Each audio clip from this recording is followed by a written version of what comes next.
lifelong friends. How did the idea of Beat Buds initially come about?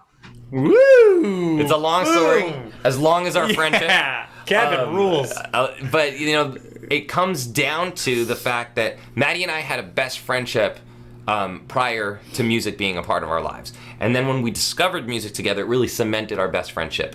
From there, we played in bands together, really honing our skills, a DIY approach to how we release music and put out music, and everything that we did along the way kind of led us here. Then in our personal lives, having children of our own, that really became the idea of how we can take the skills that we've learned from the past, apply them to now to create music, not just for the kids, but for the whole family.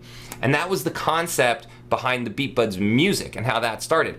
Everything that came after that was just this amazing organic kind of following what the Beat Buds business was doing, and from albums to books to creating characters and alter egos, Johnny Jingles, Maddie Maracas, it all kind of led into now, a television show. How cool would that be? Then we were lucky enough to meet Scooter Braun. Then he asked us when we wanted to pitch our show and who our number one network was. We said Nickelodeon.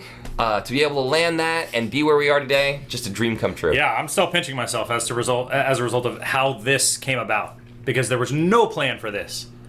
Along the way we developed it. We always say we're behind the business. We're behind the business. Always just reaching to the top of it. And man, the television show is still right up here. We're getting there.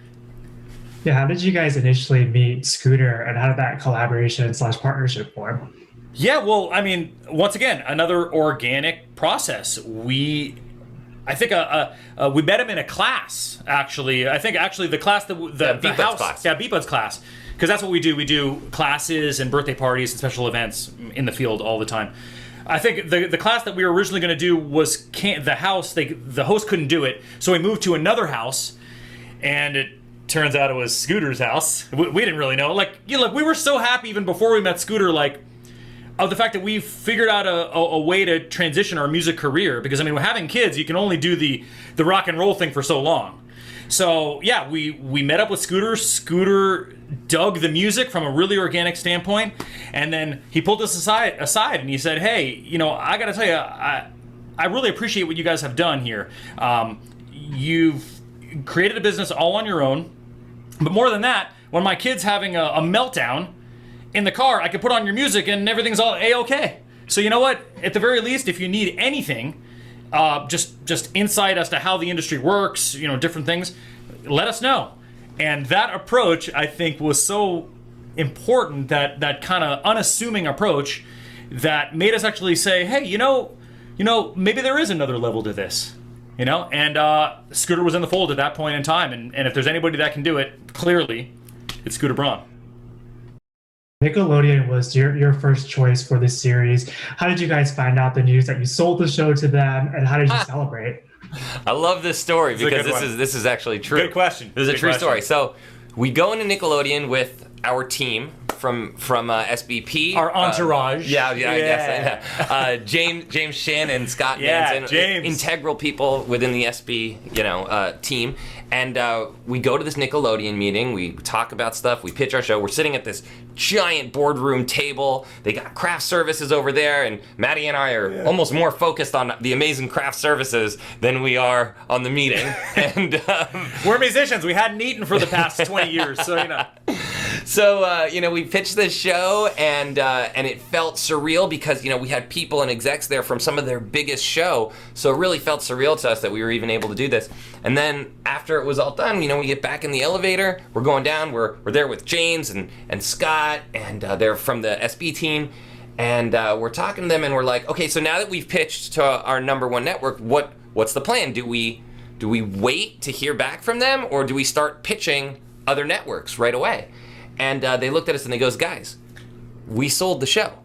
And Matt and I looked at each other and we were like, when did that happen? We must have been looking at a sandwich or something at that time.